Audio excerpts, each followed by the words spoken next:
Democracy is more than just voting. It's a constant conversation about what rights a people have and who gets to claim those rights. For one young woman, that meant refusing to accept that she could have fewer rights simply because of where she was born. This is the story of a CUNY graduate who became a MacArthur Fellow and the role she played in that long, storied struggle to expand the meaning of democracy.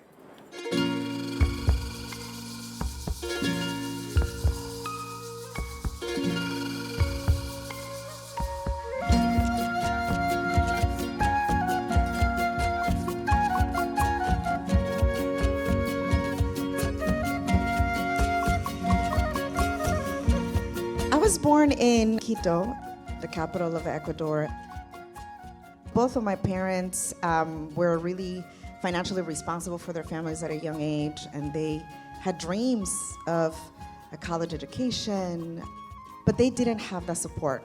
So they had big dreams about their kids, that they will have a different life. And unfortunately, in the 1990s, as a result of economic crisis, political instability in Ecuador, we found ourselves in a place where we had to make choices as a family of whether we could pay for rent or pay for food. So finding themselves really at the brink of poverty, my family decided to come and take the very difficult decision to leave everything behind, their family, their home, everything they knew. And came to the United States, I think as many refugees and migrants have come over time, seeking a better life and hoping that in this country they'll have the opportunity for their kids to have what they did not have.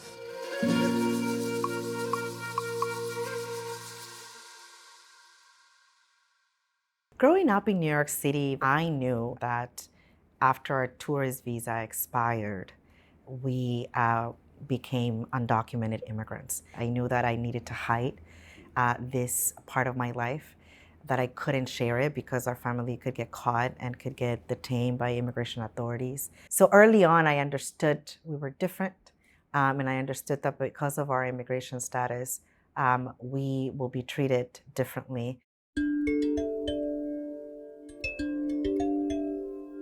The terrorist attacks of 9/11 were certainly painful and traumatizing and devastating for the country, for all of us and for me. But I will say that that grief and that fear was very short-lived, because then immediately I realized immigrants, particularly I think starting with Muslim communities, have become all suspects. We are hearing from neighbors that start talking about people disappearing from one day to the other because people were being detained and deported. And also that meant that at the time, CUNY felt that they needed to charge undocumented students out of state tuition rates, even though we're state residents, which meant quadruple the tuition cost, which made it impossible to access higher education. So the way that I'm able to overcome that hurdle is that students in CUNY, they came together to file a lawsuit against the state and the City University of New York, and students were protesting, were holding rallies, and I remember my dad bringing the newspaper home and saying, look, there's students like you fighting for their right to higher education, to accomplish their college dreams. That makes it possible for me, a few months before the first fall semester at the City University of New York, to be able to start school. Queens College became my school, and I was able to start my first semester there because a movement of people made it possible.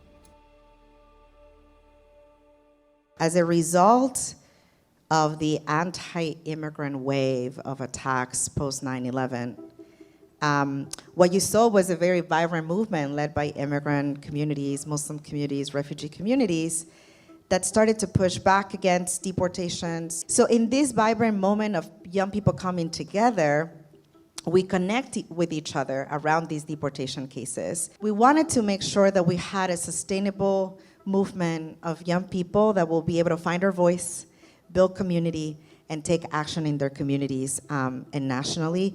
And United We Dream comes out of that dream. And we created the organization in 2008 with the aim, and our main campaign was to push for the DREAM Act. The DREAM Act says if you were brought here as a child, you have good moral character, and attend college or enlist in the military, we're going to give you a chance to be legal in America and contribute to this country. Groups are strategizing. We are also training people. People are building community and supporting each other. And we're also building support for this campaign and mobilizing people to call their members of Congress, to have meetings with members of Congress. So all of these groups come together to fight for the DREAM Act, but the DREAM Act fails for the first time in an official vote in 2010. And instead of that moment breaking our movement or even the organization, what ends up happening is that we really come back with more strength and motivation and what we think about the strategy changes. We know that Congress may not be able to move with the votes to pass the DREAM Act, but we know that President Obama had campaigned on his support for the DREAM Act and undocumented communities, and that he was also working to be reelected. And after 2 years of relentless campaigning and reminding the administration that they had the power to stop the deportations of young people, the administration met our demand, and they created the DACA program in 2012. Effective immediately, the Department of Homeland Security is taking steps to lift the shadow of deportation from these young people.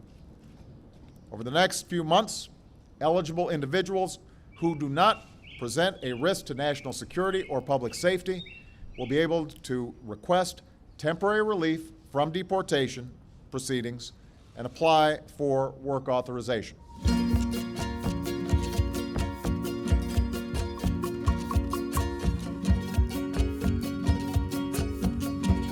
Bienvenidos a Café con Felo. Today we're going to have a conversation with a powerful voice and fierce advocate for the undocumented, Ms. Cristina Jiménez. Great to have you here. Great to be here with you, fellow. Thanks for having me. Immigrants sharing their stories, being the ones that are the protagonists of our fight, have transformed the way that we talk about immigration and have complicated the conversation about immigration and immigrants in this country in a way that it challenges dominant narratives that have been designed to dehumanize us. Immigrants come here seeking a better life, believing truly in those values that this country evokes, that we know we're so far away from in many ways.